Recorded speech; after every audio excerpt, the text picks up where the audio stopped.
Will this be the turning point? It has been a very difficult week in America. I don't need to tell you. It started with the video that was gut-wrenching of a young woman collapsing on the floor of a train to die in horror as a career criminal allowed to roam free by a liberal judge ripped her life from her. Literally no one on the train did anything to try to help. It was punctuated by the political assassination of the most powerful young conservative voice in American history. Yes, it's a moment to be outraged. Outraged at the media's intentional ignoring the Charlotte story because it didn't fit their agenda. Outraged by the mayor's sympathy more for the criminal than for the victim. Outrage over more anti-conservative, anti-Christian violence. The sad truth is, though, of course, that scenes like these are not that uncommon. We so often ask why. Why such senseless violence exists in our society? Well, there are many answers to the question why. Failed welfare state that has trapped urban black men in particular on a modern plantation served by failed public schools. Liberals who pushed subsidized public housing for decades, who have promoted the creation and expansion of an American underclass for the sake of their own political power. Elected officials permitting the mentally ill and hardened criminals to walk our streets to commit mayhem over and over again. The left's stranglehold on higher education and digital information platforms. The intentional degrading of our national identity and core values that define American freedom. There are social reasons as well, of course. Democrats' relentless push to legalize drugs, normalize unnatural lifestyles, and diminish marriage and family while promoting the emptiness of promiscuity and the nihilism of a life without God or biblical truth. What it all boils down to is that we have stripped away what makes life worth living for so many of our fellow citizens. A society increasingly controlled by forces that have more in common with Karl Marx than Thomas Jefferson or Abraham Lincoln has grown rudderless, angry, and depressed. Because today, too often, we don't put people first. We put systems, political gain, and power and profit over lives and souls and human advancement.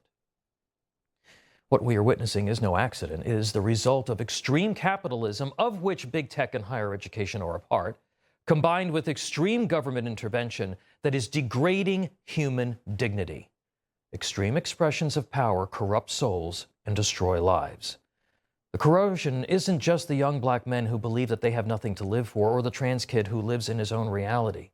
It is the breakdown of basic civility among people. Take, for instance, the unhinged woman at the Phillies game last week.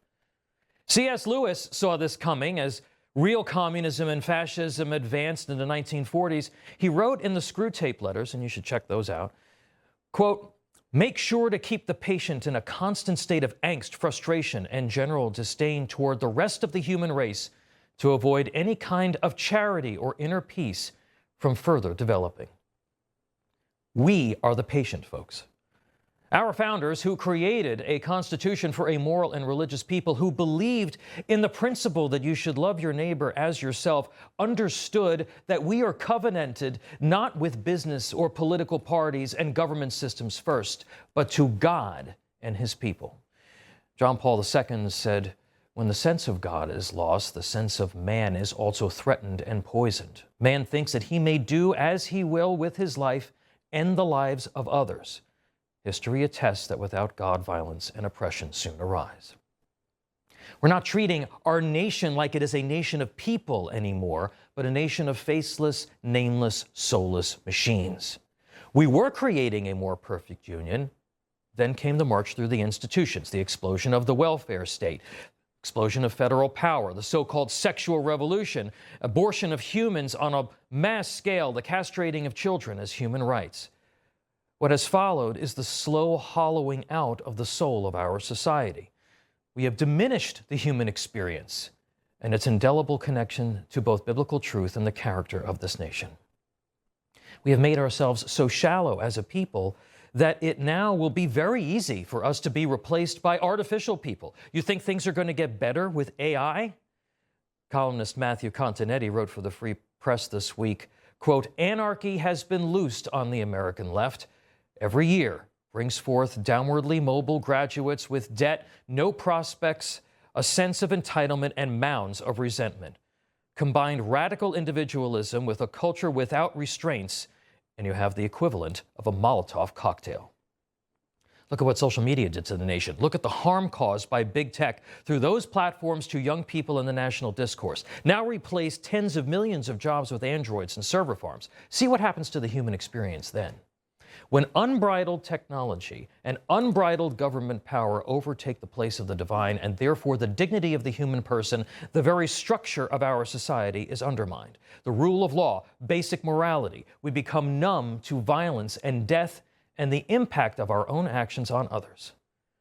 Charlie Kirk understood these things. Despite often the outright abuse of his young audiences, he had the courage to take a new movement around the values that have made this nation the envy of the world. His commitment to Christ, biblical truth, the Constitution, and civility made him a generational figure who impacted millions, and he was killed for it. He knew that this was not happening by accident, but by design. Unless we are all willing to stand against it in our own ways, big and small, at the ballot box, in our schools, and in our neighborhoods, we cease to see ourselves as neighbors and part of an American family and let the victims bleed out on the floor. A bunch of white liberals will stage another anti-Trump protest and things will just go on sliding into the abyss. Yes, we spend so much time asking why. Charlie Kirk asked what? What is God trying to teach us? What can we do to help people live better lives? What can we learn from our pain and this moment in our history? What can we do to save more Irina Zarutskas and Charlie Kirks and the faceless, nameless person who will undoubtedly meet their end on the streets of Chicago this weekend? That person needs to be saved too. What can we do without sinking to the level of those who oppose the American way of life? That's what Charlie Kirk was all about. That's the vision that he had for the America he hoped his children would inherit. So embrace the outrage and the emotion.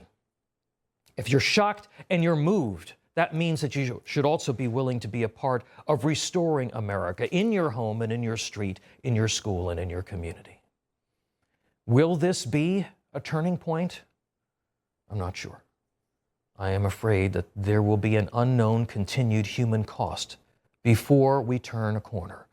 But when we do, and we will need to do the hard work, as Lincoln once envisioned, and as Charlie once hoped, that we again can be one nation, under God, indivisible, with liberty and justice for all.